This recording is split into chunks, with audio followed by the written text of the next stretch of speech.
Okay, so let's take a look at some more electromagnetics questions. So our first one is name the main part of a DC motor, or name the main parts of a DC motor.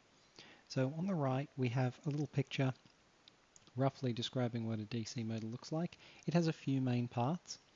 The first is the magnets. So we have a south magnet on one side, a north magnet on another side. Another important part is a loop. So we have a loop just here that sits between the magnets. Down the bottom we have a source. So this is where we get the voltage. And then in the middle we have two pairs of important components. These two components are called commutators.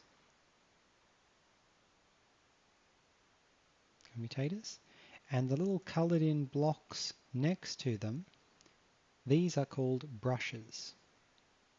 So these are brushes.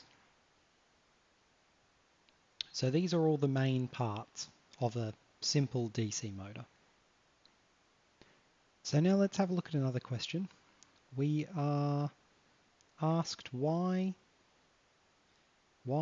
does a current carrying loop experience a torque but no net force? Okay, so let's draw a little diagram of this. We have a north magnet here, we have a south magnet here, and then let's imagine the loop sits in between it. Depending on the direction of the current, one of the forces will go up this way and one will go down this way. It could be the opposite, but let's imagine it's this particular orientation. These force vectors are equal in magnitude and opposite in direction. So the net force is 0. However, because this loop is anchored by a pivot point in the center, this is the axis of rotation, it's able to exert a torque on the object.